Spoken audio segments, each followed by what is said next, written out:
So yesterday we heard about the big ghost, kind of that big broody bully, and he was our first. Through him, we had our first encounter with one of the residents of the Bright Place.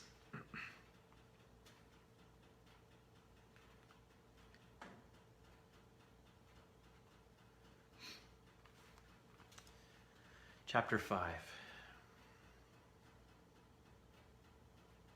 For a moment there was a silence under the cedar trees, and then, pad, pad, pad, pad, it was broken. Two velvet-footed lions came bouncing into the open space, their eyes fixed upon each other, and each playing some solemn romp. Their manes looked as if they had been just dipped in the river, whose noise I could hear close at hand, though the tree hid it. Not greatly liking my company, I moved away to find that river, and after passing some thick flowering bushes, I succeeded. The bushes came almost down to the brink. 'Twas as smooth as the Thames, but flowed swiftly like a mountain stream. Pale green where trees overhung it, but so clear that I could count the pebbles at the bottom. Close beside me, I saw another of the bright people in conversation with a ghost.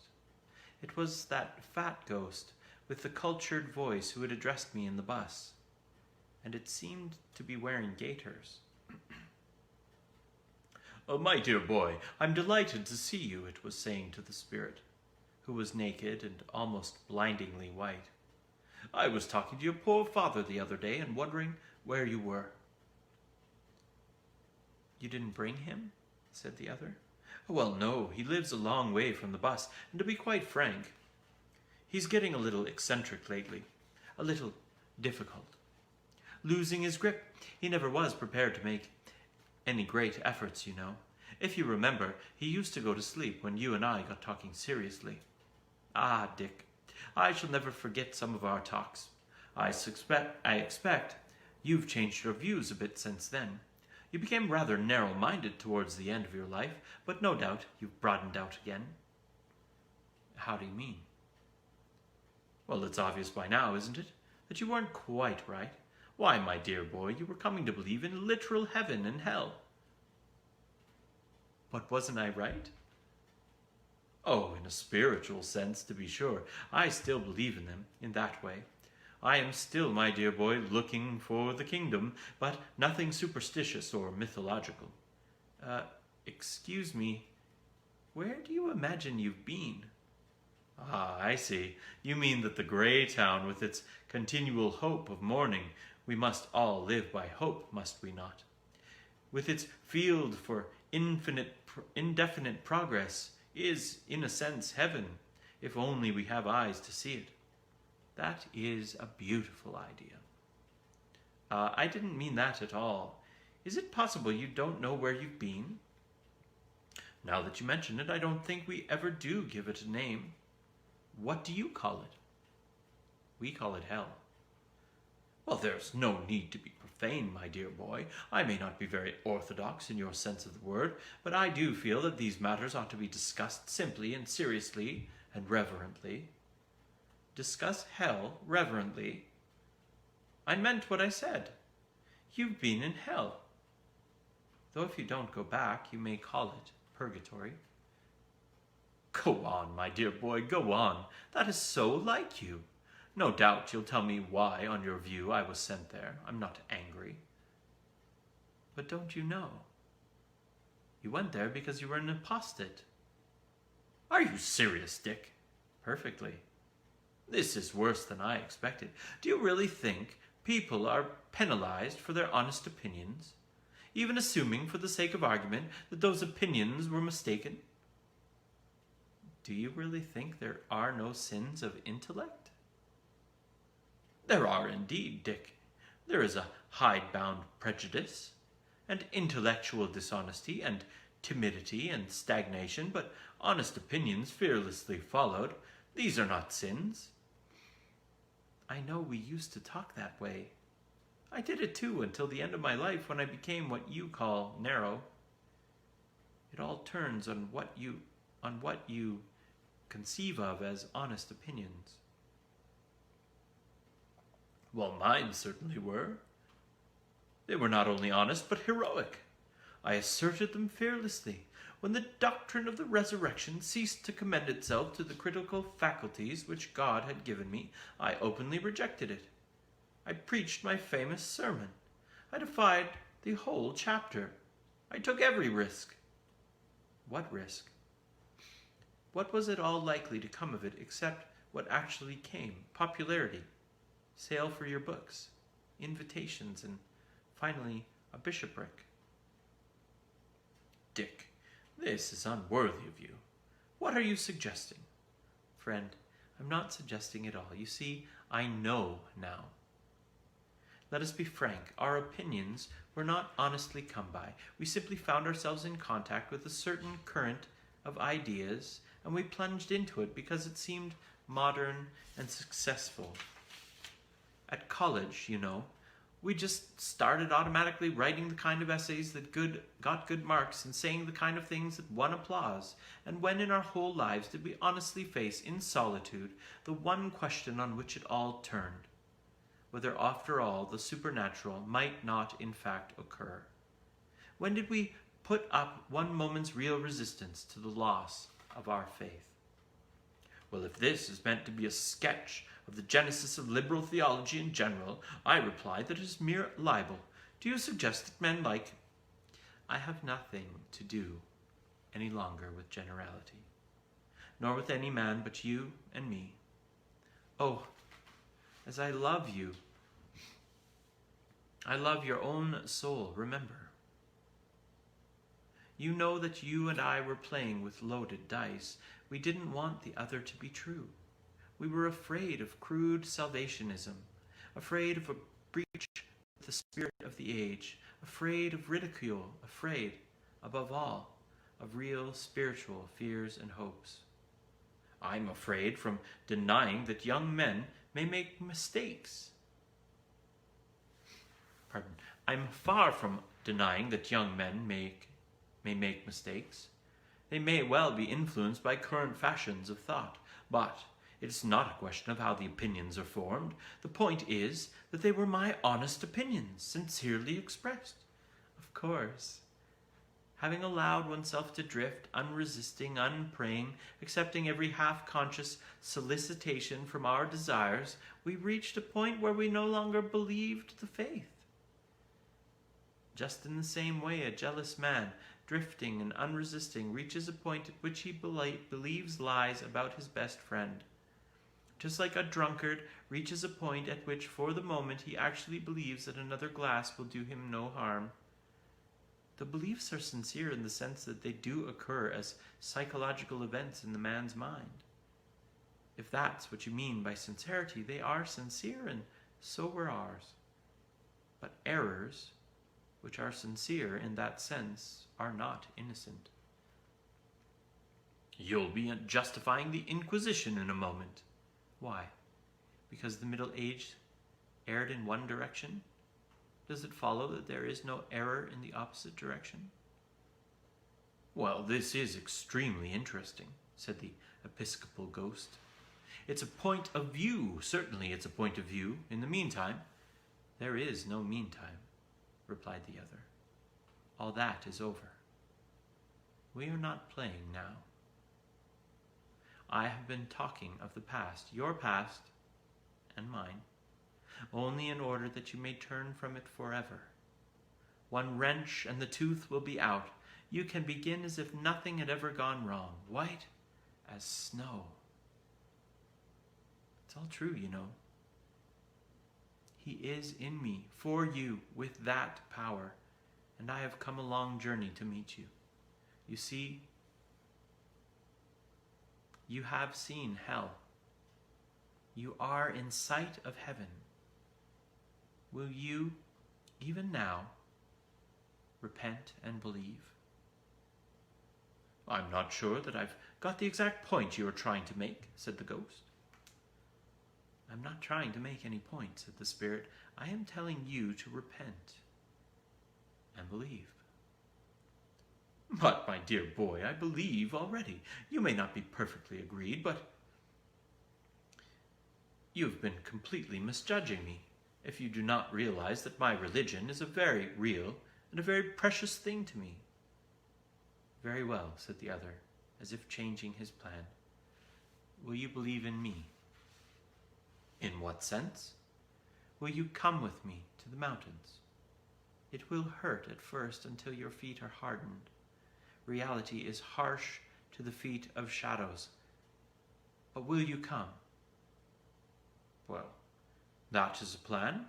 I am perfectly ready to consider it. Of course, I should require some assurances. I should want a guarantee that you are taking me to a place where I shall find a wider space and sphere of usefulness, and scope for the talents that God has given me, and an atmosphere of free inquiry. In short, all that one means by civilization and the spiritual life. No, said the other, I can promise you none of these things. No sphere of usefulness. You are not needed there at all. No scope for your talents. Only forgiveness for having perverted them. No atmosphere of inquiry, for I will bring you to the land not of questions but of answers, and you shall see the face of God. Ah, but we must all interpret those beautiful words in our own way. For me, there is no such thing as a final answer. The free wind of inquiry must always continue to blow through the mind, must it not? Prove all things. To travel hopefully is better than to arrive. If that were true and known to be true, how could anyone travel hopefully? There would be nothing to hope for. But you must feel yourself that there is something stifling about the idea of finality. Stagnation, my dear boy. What is more soul-destroying than stagnation? You think that because hitherto you have experienced truth only with the abstract intellect, I will bring you to where you can taste it like honey and be embraced by it as by a bridegroom. Your thirst shall be quenched. Well, really, I'm not aware of a thirst for some ready-made truth which puts an end to intellectual activity in the way you seem to be describing. Will it leave me the free play of mind, Dick? I must insist on that, Free as a man is free to drink while he is drinking. He is not free still to be dry. The ghost seemed to think for a moment. I can make nothing of that idea, it said. Listen, said the white spirit. Once you were a child. Once you knew what inquiry was for. There was a time when you asked questions because you wanted answers, and were glad when you had found them. Become that child again, even now. Ah, but when I became a man, I put away childish things. You've gone far wrong. Thirst was made for water, inquiry for truth. What you now call the free play of inquiry has neither more nor less to do with the ends for which intelligence was given you than masturbation has to do with marriage. If we cannot be reverent, there's at least no need to be obscene. The suggestion that I should return at my age to the mere factual inquisitiveness of boyhood strikes me as preposterous in any way. That question and answer conception of the thought only applies to matters of fact. Religious and speculative questions are surely on a different level. We know nothing of religion here. We think only of Christ. We know nothing of speculation. Come and see. I will bring you to eternal fact, the Father of all fatherhood, the Father of all facthood. I should object very strongly to describing God as a fact. The supreme value would surely be a less inadequate description. It is hardly, do you not even believe that he exists? Exists? What does existence mean? You will keep on implying some sort of static, ready-made reality which is, so to speak, there, and to which our minds have simply to conform, these great mysteries cannot be approached in that way. If there was such a thing, there is no need to interrupt, my dear boy. If there was such a thing, quite frankly, I should not be interested in it. It would be of no religious significance. God, for me, is something purely spiritual, the spirit of sweetness and light and tolerance and service, Dick, service. We mustn't forget that, you know. If the thirst of reason is really dead, said the spirit, and then stopped as though pondering. Then suddenly he said, can you at least still desire happiness? Happiness, my dear Dick, said the ghost placidly. Happiness, as you will come to see when you are older, lies in the path of duty. Which reminds me, bless my soul, I'd nearly forgotten. Of course I can't come with you. I have to be back next Friday to read a paper. We've a little theological society down there. Oh, yes, there's plenty of intellectual life. Not of a very high quality, perhaps. One notices a certain lack of grip, a certain confusion of mind. That is, where I can be of some use to them. There are even regrettable jealousies. I don't know why, but tempers seem less controlled than they used to be. Still, one mustn't expect too much of the human creature. I feel I can do a great work among them. But you've never asked me what my paper is about. I'm taking the text about growing up to the measure of the stature of Christ and working out an idea which I feel sure you'll be interested in. I'm going to point out how people always forget that Jesus, and here the ghost bowed, that Jesus was a comparatively young man when he died. He would have outgrown some of his earlier views, you know, if he'd lived. As he might have done with a little more tact and patience, I am going to ask my audience to consider what his mature views would have been. A profoundly interesting question. What a different Christianity we might have had if only the founder had reached his full stature. I shall end up by pointing out how this deepens the significance of the crucifixion. One feels for the first time what a disaster it was. What a tragic waste. So much promise cut short. Oh, must you be going? Well, so must I. Goodbye, my dear boy. It has been a great pleasure, most stimulating and provocative. Goodbye, goodbye, goodbye. The ghost nodded its head and beamed at the spirit with a bright clerical smile, or with the best approach to it, which such unsubstantial lips could manage. And then he turned away, humming softly to itself, City of God, how broad and far. But I did not watch him for long, for a new idea had just occurred to me. If the grass were hard as rock, I thought, would not the water be hard enough to walk on? I tried it with one foot, and my foot did not go in. Next moment, I stepped boldly out on the surface. I fell flat on my face at once and got some nasty bruises. I had forgotten that though it was to me solid, it was not the less in rapid motion. And when I had picked myself up, I was about 30 yards further downstream than the point where I had left the bank. But this did not prevent me from walking upstream. It only meant that by walking very fast indeed, I made little progress. To be continued in Chapter 6. Good night.